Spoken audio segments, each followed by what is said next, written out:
एक दिन मिट्ठू महाराज ने सब पक्षियों को जमा किया होता है और वे उनसे कहते हैं, पक्षियों, हमारे जंगल में सूखे का मौसम आ गया है, इसीलिए इन दिनों में भोजन ढूंढने में तुम सब पक्षियों को बहुत ही मुश्किल होगी। बस इसी समस्या की वजह से मैं बहुत ज्यादा ही परेशान हूँ। मिट्ठू महाराज, आप हम पक्षियों की चिंता मत करें। हम पहले की तरह इस बार भी मेहनत करके भोजन ढूंढ लेंगे। आप हमारी चिंता मत करें। हाँ मिट्ठू महाराज, मीनू चिड़िया ठीक कह रही है। आप हमारी चिंता मत करें। पिछले साल भी तो हम सब पक्षियों ने मेहनत करके अपनी फसल लगाई थी। इस बार भी हम ऐसा ही कुछ करेंगे। वो तो ठीक है पक्षियों, परंतु मेरी माँ ने बचपन में मुझे एक कहानी सुनाई थी कि बहुत समय पहले पक्षियों के पास एक जादुई प्याला था और इस प्याले में वे जो भी भोजन डालते वे दुगना होकर उन्हें मिलता था। लेकिन फिर एक दुष्ट पक्षी ने उन पक्षियों का जादुई प्याला चुरा लिया था। फिर ना जाने जब से अब तक वे जादुई प्याला कहाँ है। क्या? पर मुझे तो यकीन नहीं आ रहा कि ऐसा भी कोई प्याला होता होगा जो पक्षियों को दुगना करके भोजन देता है। मुझे तो लगता है ये कहानी झूठी है।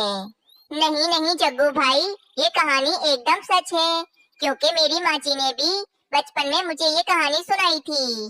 पक्षियों, अगर हमारे पास भी जादुई प्याला आ जाए तो हम सब पक्षियों की सारी समस्या दूर हो जाएगी और हमें भोजन की बिल्कुल कमी नहीं होगी। कोयल बहन, तुम एकदम ठीक कहती हो, परंतु हम सब पक्षियों की ऐसी कहाँ किस्मत कि हमें भी जादुई प्याला मिल जाए।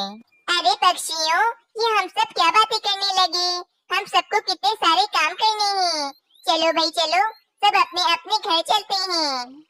बस फिर सारे पक्षी अपने अपने घरों को चले जाते हैं। अरे भाई मानो चिड़ी, ये तुमने क्या कर दिया। मेरे पास बस ये एक ही मिट्टी का बर्तन था और वो भी तुमने तोड़ दिया। अब मैं खाना किसमें बनाऊंगी। मम्मा, कब से आप इसी मिट्टी के बर्तन में भोजन बनाती आ रही हो। अब तो आप एक नया बर्तन ले लो। हाँ बेटा, अब तो यही करना पड़ेगा, क्योंकि तुमने ये बर्तन जो तोड़ दिया है। चलो ठीक है, तुम आराम से बैठो, मैं एक नया बर्तन लेकर आती हूँ। ये कहकर मीनू चिड़िया वहाँ से चली जाती है और मीनू चिड़िया उल्लू सेठ की बर्तन की दुकान पर आती है और कहती है, उल्लू सेठ, मुझे एक अच्छी सी मिट्टी की हांडी दे दो जिसमें मैं खाना बना सकूं। मीनू चिड़िया, अभी मेरे पास बहुत छोटी छोटी मिट्टी की हांडियां हैं, लेकिन हाँ, ये देखो, मेरे पास ये लोहे की पतीली है। इस लोहे की पतीली में अच्छे से खाना भी पक जाएगा और ये कभी टूटेगी भी नहीं। हाँ उल्लू सेठ, ये आपने बिल्कुल ठीक कहा। ये लोहे की पतीली बिल्कुल ठीक है। अब ये टूटेगी भी नहीं और कभी खराब भी नहीं होगी। आप मुझे यही दे दें। ठीक है मीनू चिड़िया, तुम मुझे पैसे दे दो, मैं तुम्हें ये दे देता हूँ।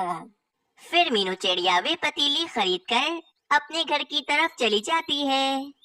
मानो चिड़ी, ये देखो, इस बार मैं लोहे की पतीली लाई हूँ। अब ये ना कभी टूटेगी और न ही कभी खराब होगी। मम्मा, मुझे बहुत जोरों से भूख लग रही है, आप जल्दी से खाना बना दो। हाँ बेटा, बस मैं अभी खाना बनाती हूँ, उसके बाद हम दोनों मिलकर खाना खाएंगे। फिर मीनू चिड़िया 2 गंदम के दाने इस पतीली में डालती है, परंतु गंदम के दाने डालते ही पतीली जादू से गंदम के दानों से भर जाती है। मीनू चिड़िया तो हैरान हो जाती है। हाय रे, मैंने तो सिर्फ 2 गंदम के दाने ही डाले थे और ये पतीली तो पूरी गंदम से भर गई है। कहीं ये वही पतीली तो नहीं जो पुराने जमाने में पक्षियों के पास हुआ करती थी। यकीनन ये वही जादुई पतीली है। मम्मा मम्मा, हमारे तो मजे ही लग गए। हमारा जितना जी चाहेगा हम उतना भोजन खाएंगे। अब हमें भोजन की कोई कमी नहीं होगी। तुमने बिल्कुल ठीक कहा, शायद कोयल बहन की बात सच हो गई और हमें ये जादुई पतीली मिल गई। चलो भाई, मैं जल्दी से जाकर सब पक्षियों को ये बात बताती हूँ।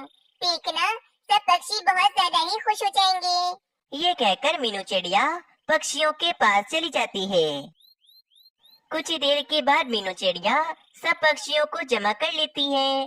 सब पक्षी भी बहुत ज्यादा ही खुश हो जाते हैं। अरे वाह भाई मीनू चिड़िया, तुम्हारे तो मजे ही लग गए। अब तो तुम सबसे ज्यादा अमीर बन जाओगी। हाँ कालू कवि, तुमने एकदम ठीक कहा। पक्षियों, आप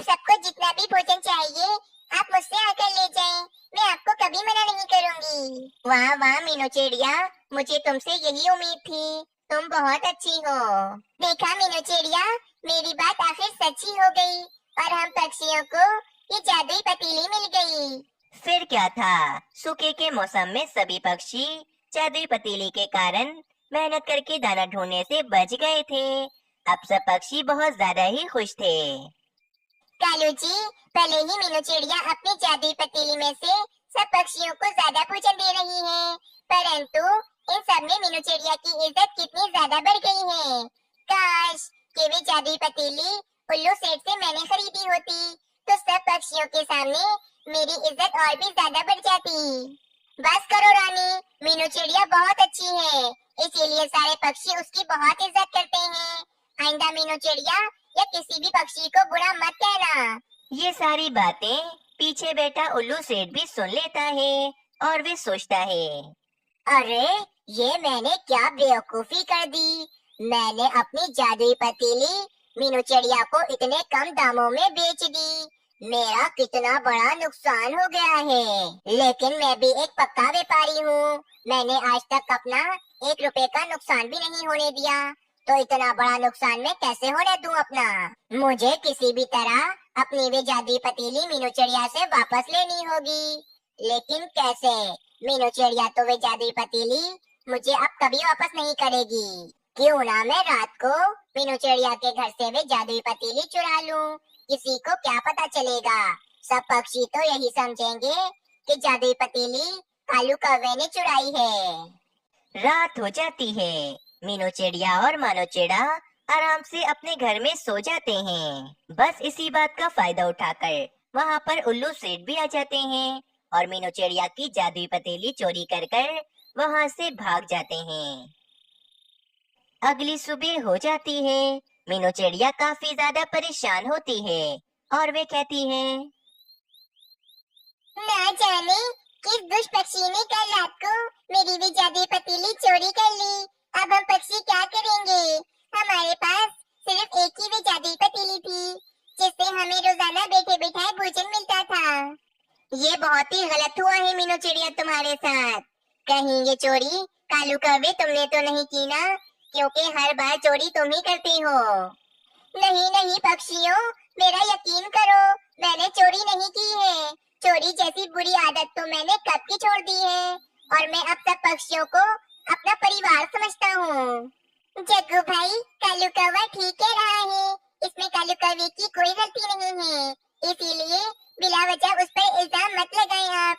तो फिर मीनू चिड़िया, तुम्हारी भी जादुई पतीली किस पक्षी ने चुराई है? मुझे तो कुछ समझ नहीं आ रहा। दूसरी तरफ उल्लू सेठ बहुत ज्यादा ही खुश होता है और उसकी पत्नी कहती है, पति जी, आपने ये जादुई पतीली चुराकर बहुत ज्यादा अच्छा काम किया है। अब मैं बहुत ज्यादा अमीर हो जाऊंगी। मेरे पास सोने के बड़े बड़े गहने होंगे और तो और मेरा बहुत बड़ा घर भी होगा। हाँ प्रीतम, तुम ठीक कहती हो। देखना, अब हम बहुत ज्यादा ही अमीर हो जाएंगे। पूरे जंगल में सबसे अमीर कहलाएंगे हम। चलो भाई, मैं तुम्हें इस जादुई पतीली का एक जादू दिखाता हूँ। फिर उल्लू सेठ अपना एक कॉइन उस जादुई पतीली में डालता है। देखते ही देखते वे जादुई पतीली पूरी कॉइन से भर जाती है। वाह वाह पति जी, कमाल ही हो गया। क्या कमाल की चीज लाई हैं आप। चलो चलो प्रीतम, जल्दी से ये सारे सिक्के मैं पोटली में भर लेता हूँ। अगर किसी ने देख लिया तो गड़बड़ हो जाएगी। फिर उल्लू सेठ वे सारे कॉइन एक बड़ी सी पोटली में भरकर रख देता है। उल्लू सेठ का बेटा बहुत ज्यादा ही शरारती होता है, इसी कारण वे उस जादुई पतीली में कूद जाता है। बस फिर होना क्या था, वहाँ पर बहुत सारे छोटे उल्लू आ जाते हैं। अरे प्रीतम, ये क्या हो गया? इतने सारे छोटे उल्लू, अब कैसे पता चलेगा कि इसमें से असली बेटा कौन सा है हमारा? पति जी, आप जल्दी से इस जादू का तोड़ कर दें, ताकि हमें पता तो चले कि हमारा असली बेटा आखिर कौन है। अरे मुझे इस जादू का तोड़ नहीं आता, मैं तो सिर्फ ये पतीली चुरा कर लाया हूँ। आप एक काम करें, आप फौरन मीनू चिड़िया के पास जाएं। क्या पता मीनू चिड़िया को पता हो कि इस जादू का तोड़ कैसे करते हैं। हाँ तुम ठीक कह रही हो, मैं अभी मीनू चिड़िया के पास जाता हूँ। ये कहकर उल्लू सेठ फौरन मीनू चिड़िया के पास चला जाता है। बहुत अच्छा हुआ तुम्हारे साथ उल्लू सेठ, ये सब तुम्हें चोरी करने की सजा मिल रही है। मीनू चिड़िया मुझे माफ कर दो, मुझे मेरा असली बेटा चाहिए। तुम मुझे किसी भी तरह जादू का तोड़ बता दो। देखो भाई, इस जादू का तोड़ तो मुझे भी नहीं पता है, लेकिन हाँ, शायद इसके बारे में मिट्टू महाराज को कुछ पता हो। चलो हम उन्हीं के पास चलते हैं। फिर मीनू चिड़िया और उल्लू फौरन मिट्टू महाराज के पास चले जाते हैं। जादू का तोड़ तो मुझे भी नहीं आता है मीनू चिड़िया, लेकिन हाँ, पहले के जमाने में पक्षी जादुई पतीली को ठंडे पानी से नहीं धोते थे। मिट्टू महाराज, हम अपनी जादुई पतीली को नहर के ठंडे पानी से धोकर देखते हैं, क्या पता उसका जादू खत्म हो जाए। फिर मीनू चिड़िया और उल्लू अपनी जादुई पतीली लेकर फौरन नहर के पास आ जाते हैं और मीनू चिड़िया अपनी जादुई पतीली नहर के पानी में डाल देती है। थोड़ी देर के बाद मीनू चिड़िया वे पतीली नहर के पानी से निकाल लेती है। बस फिर वहाँ पर उल्लू की पत्नी भी आ जाती है और वे कहती है, पति जी ये देखें, हमारा असली बेटा हमें मिल गया है। न जाने बाकी सारे उल्लू कहाँ गायब हो गए। मीनू चिड़िया, तुम्हारा बहुत बहुत शुक्रिया कि तुमने मेरी मदद की। लेकिन उल्लू सेठ, अब ये जादुई पतीली सिर्फ एक आम पतीली है, क्योंकि पानी से धोने के कारण इस पतीली का सारा जादू खत्म हो गया है। न जाने अब हम पक्षियों को भोजन कहाँ से मिलेगा। मीनू चिड़िया, तुम बिल्कुल भी चिंता मत करो, मेरा अपना गंदम का खेत है।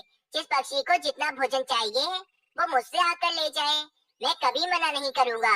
इस तरह उल्लू सेठ को भी अपनी लालच की सजा मिल जाती है और सब कुछ ठीक हो जाता है। इस कहानी से हमें ये सीख मिलती है कि हमें लालच में अंधा नहीं होना चाहिए कि हम अपना ही नुकसान कर बैठें। एक जंगल में सारे पक्षी सुखी सुखी अपना जीवन जी रहे होते हैं। इस जंगल में चीलों का भी नामो निशान नहीं था। सब पक्षी सुकून से अपनी जिंदगी गुजार रहे होते हैं। शुक्र है भाई कि हमारे जंगल में चीलें नहीं है, वरना तो वे हमें बहुत नुकसान पहुंचा देती। अरे कालू कौवे, वो देखो अपने पीछे, तुम्हारे पीछे एक चील आ रही है। तुम्हारी काली जबान जो बोलते हो सच हो जाता है। अरे रुको तोते, मैं इस चील को हमारे जंगल में नहीं रहने दूंगी। वे चील पक्षियों के पास आती है और वे चील कहती है, मेरा नाम बाजू चील है और मैं इस जंगल में रहने आई हूँ। बाजू चील, हमारे जंगल में एक भी चील नहीं रहती है और तुम भी हमारे जंगल में नहीं रह सकती हो। जाओ जाकर किसी गुफा में रहो तुम।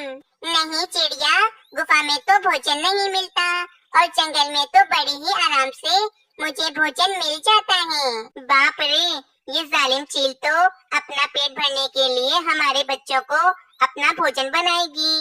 मीनू चिड़िया, कुछ करो ना तुम। अरे नहीं नहीं तोते, मैं तुम सब पक्षियों के बच्चों को नहीं खाऊंगी, क्योंकि मैंने हमेशा से ही तुम पक्षियों जैसा भोजन खाया है।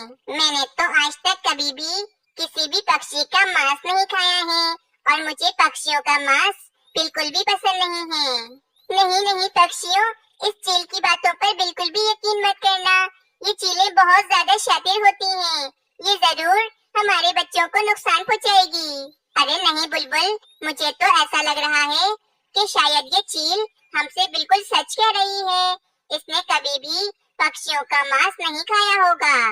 अगर ये चील हमारे जंगल में रहेगी और अगर मैंने इस चील से पक्की वाली दोस्ती कर ली तो सब पक्षी मुझसे डरेंगे और मीनू चिड़िया के बजाय सब पक्षी मेरी ही बात मानेंगे। बाजू चील, मेरे पति तो दूसरे जंगल गए हुए हैं और अगर तुम हमारे जंगल में रही तो तुम मेरे मानो चिड़ी का बड़े ही आसानी से शिकार कर लोगी। मीनू चिड़िया, हम सब पक्षी हमेशा से ही दूसरे पक्षियों की मदद करते हुए आ रहे हैं और हमने कभी भी किसी भी पक्षी को अपने जंगल से बाहर नहीं निकाला है। मुझे लगता है कि ये चील एकदम सच कह रही है। अगर ये बाजू चील हम सब पक्षियों की दोस्त बन जाए तो फिर कोई दूसरी चील हमारे जंगल पर हमला करने के बारे में सोचेगी भी नहीं। पक्षियों, मुझे बस कुछ दिन रखकर देख लो, मैं किसी भी पक्षी को नुकसान नहीं पहुंचाऊंगी। बाजू चील, मैं सिर्फ और सिर्फ कालू कौवे के कहने पर तुम्हें इस जंगल में रहने की इजाजत दे रही हूँ। पक्षियों, क्या तुम सब मेरे फैसले पर राजी हो? मीनू चिड़िया, चलो, अब कालू कौवा इतना कह रहा है तो इस चील को हम अपने जंगल में रख ही लेते हैं। फिर बाजू चील एक पेड़ पर खाली घोंसला देखकर उस पेड़ पर रहने लगती है। अगले दिन बाजू चील सब पक्षियों को जमा कर कर उन पक्षियों से कहती है, पक्षियों, मैंने आज रात को तुम सबकी दावत रखी है। तुम सबको जरूर आना है। तुम सबकी तरह मुझे भी गंदम चावल और दालें खाना बहुत पसंद है। ठीक है बाजू चील, आज रात को हम सब पक्षी तुम्हारी दावत में आ जाएंगे। रात हो जाती है। सारे पक्षी चील की दावत पे आ जाते हैं। चील बड़े ही मजे से पक्षियों का भोजन खा रही होती है। अरे वाह कालू कौवे, तुमने तो इस चील के बारे में बिल्कुल सही सोचा था। ये बाजू चील तो वाकई हमारी जैसा भोजन खाती है। हाँ मीनू चिड़िया, ये बाजू चील बहुत अच्छी है। इसे तो हमारे जंगल में ही रहना चाहिए और अगर ये हमारे जंगल में रहेगी तो बाकी चीलों से भी हम सब पक्षी बचे रहेंगे। हम सब पक्षियों ने देख लिया है कि तुम बहुत ज्यादा अच्छी चील हो। तुम हमें कभी भी नुकसान पहुंचाने के बारे में सोच भी नहीं सकती हो। इसीलिए हम सब पक्षियों ने ये फैसला किया है कि आज से तुम हमारे इस जंगल में रहोगी। शुक्रिया पक्षियों, मैं अपना वचन कभी नहीं तोड़ूंगी और हमेशा तुम सब पक्षियों की रक्षा करूंगी। अगले दिन कालू कौवा और बाजू चील बैठे बातें कर रहे होते हैं। बाजू चील, सारी चीलों को पक्षियों का मांस बहुत पसंद होता है, तो तुम भी तो एक चील ही हो ना। मुझे मीनू चिड़िया बिल्कुल भी पसंद नहीं है। अगर तुम मीनू चिड़िया का बेटा मानो चिड़ा और जंगल के कुछ पक्षियों के बच्चों को खा लो और बस मेरे राजू कौवे को छोड़कर तुम्हें जिस पक्षी का शिकार करना है करो, मैं तुम्हारा शिकार करने में साथ दूंगा। कालू कौवे, आइंदा ऐसी बात ना करना। मैं कभी अपना वचन नहीं तोड़ सकती।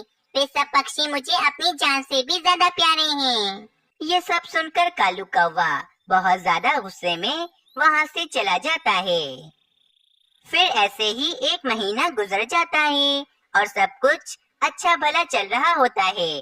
परंतु एक दिन, हाय रे, मेरा बच्चा रात से कहाँ चला गया है? मैं तो बहुत छोटा था, उसे तो उड़ना भी नहीं आता था। आखिर कहीं किसी पक्षी ने मेरे मासूम बच्चे को अपना शिकार तो नहीं बना लिया ना? बुलबुल बहन, हमारे जंगल में कोई सांप या फिर खूंखार चील नहीं है जो रात को तुम्हारे बच्चे को ले गई होगी। और बाजू चील तो हम सब पक्षियों से बहुत प्यार करती है। बुलबुल बहन, बाजू चील को अगर हमारे नन्हे पक्षियों को खाना होता तो वे हमारे सामने भी खा सकती थी, तो वे भला छुपकर ऐसा काम क्यों करेगी? हाँ तोते, बाजू चील ऐसा नहीं कर सकती है। यकीनन किसी और पक्षी का काम है ये। कुछ देर बाद बाजू चील भी वहाँ पर आ जाती है। अरे पक्षियों, मैंने अभी इस जंगल में एक बहुत बड़ा सांप देखा है। कहीं बुलबुल के बच्चे को उस सांप ने तो नहीं खा लिया ना? फिर सारे ही पक्षी इस सांप से बहुत ज्यादा डर जाते हैं। बस फिर क्या था, अब तो रोजाना ही किसी न किसी पक्षी का बच्चा गायब हो रहा था। मीनू चिड़िया काफी ज्यादा परेशान हो जाती है। बस फिर वहीं पर बाजू चील भी आ जाती है। मीनू चिड़िया, मैंने उस सांप को बहुत ढूंढा, ना जाने वे दुष्ट सांप कहाँ चला गया है। एक बार वे सांप मुझे मिल जाए, उसे तो मैं जान से ही मार दूंगी। तभी मीनू चिड़िया की नजर बाजू चील के परों पर पड़ती है। बाजू चील के परों पर लाल लाल खून लगा हुआ था। चलो मीनू चिड़िया, बस मैं तुम्हें यही बताने आई थी, मैं चलती हूँ। ये कहकर वे बाजू चील वहाँ से चली जाती है। मीनू चिड़िया को अब बाजू चील पर थोड़ा शक होने लगा था, इसीलिए वे कालू कौवे के पास जाती है। मीनू चिड़िया, ये तुम क्या कह रही हो? बाजू चील के परों पर खून लगा हुआ था। मुझे तो ऐसा ही लग रहा है कि बाजू चील ही हमारे जंगल के नन्हे पक्षियों को मारकर खा रही होगी। पर कालू कौवे, हमारे पास अभी कोई पक्का सबूत नहीं है। हम चील पर ऐसे इल्जाम नहीं लगा सकते हैं। हमें किसी भी तरह ये बात पता लगानी होगी कि ये सब कुछ कहीं बाजू चील तो नहीं कर रही है ना? कालू कौवे, तुम एक काम करो, तुम बाजू चील के अलावा सब पक्षियों को छुपके से मेरे घोंसले में बुला कर ले आओ। ठीक है मीनू चिड़िया, मैं बाजू चील के अलावा सब पक्षियों को बुला कर लाता हूँ। फिर कालू कौवा सब पक्षियों को बुलाने के लिए चला जाता है। कुछ देर के बाद सभी पक्षी कालू कौवे के घोंसले में आ जाते हैं और मीनू चिड़िया सभी पक्षियों को चील की बात बताती है। पक्षियों, मेरे पास एक बहुत ही बढ़िया सा उपाय है जिससे ये पता चल जाएगा कि ये सब कुछ बाजू चील कर रही है या फिर कोई और। फिर मीनू चिड़िया अपना उपाय सारे पक्षियों को बताती है। अगले दिन सारे पक्षी चील के पास आते हैं और मीनू चिड़िया चील से कहती है, बाजू चील, हम हर साल दूसरे जंगल अपने दोस्तों से मिलने के लिए जाते हैं और हमारे बच्चे अभी बहुत छोटे हैं, इसीलिए हम इन्हें अपने साथ नहीं ले जा सकते हैं। और आपको ये भी पता है कि हम अपने बच्चों को अकेले जंगल में नहीं छोड़ सकते हैं क्योंकि वे सांप हमारे बच्चों को नुकसान पहुंचा सकता है। इसीलिए आप हम सब पक्षियों के बच्चों का ध्यान रखें जब तक कि हम नहीं आ जाते वापस। अरे पक्षियों, तुम सब आराम से जाओ और आराम से आना। तुम सबके नन्हे पक्षियों का मैं अच्छे से ध्यान रखूंगी। सारे पक्षी वहाँ से चले जाते हैं और सामने वाले पेड़ पर जाकर छुप जाते हैं। अरे वाह नन्हे पक्षी, इनको तो मैं अब नहीं छोड़ूंगी। वैसे भी मीनू चिड़िया को तो मुझ पर शक हो गया है। मैं जल्दी से इन नन्हे पक्षियों को मारकर खा लेती हूँ। उसके बाद मैं यहाँ से भाग जाऊंगी। किसी को भी पता नहीं चलेगा कि ये बाजू चील कहाँ भागी है। ये सारी बातें पेड़ के पीछे छुपे सारे पक्षी भी सुन लेते हैं। चलो मीनू चिड़िया, जल्दी से हम इस चील के पास जाते हैं, वरना तो ये मेरे राजू कौवे को मारकर खा जाएगी। फिर सभी पक्षी फौरन उस चील के पास आते हैं। बाजू चील तो काफी ज्यादा डर जाती है। पक्षियों, तुम सब इतनी जल्दी कैसे आ गए हो? बाजू चील, हमें तुमसे ये उम्मीद नहीं थी। तुम तो आस्तीन का सांप निकली। अब हम सब पक्षी तुम्हें नहीं छोड़ेंगे। कबूतर, जाओ जाकर एक बड़ा सा जाल लेकर आओ। ठीक है मीनू चिड़िया, मैं अभी बड़ा सा जाल लेकर आता हूँ। इस चील की तो खैर नहीं। फिर कबूतर एक बड़ा सा जाल लेकर आता है और वे जाल चील के ऊपर फेंक देता है, जिससे चील जाल में कैद हो जाती है। बाजू चील, आज से तुम्हारी यही सजा है कि तुम आज से हमेशा इस जाल में कैद रहोगी। बाजू चील, मैं तुम्हें कभी माफ नहीं करूंगी। तुम मेरे मासूम बच्चे की कातिल हो। फिर इस तरह बाजू चील को अपनी गलती की सजा मिल जाती है। इस कहानी से हमें ये सीख मिलती है कि हमें कभी भी किसी अनजान पर भरोसा नहीं करना चाहिए।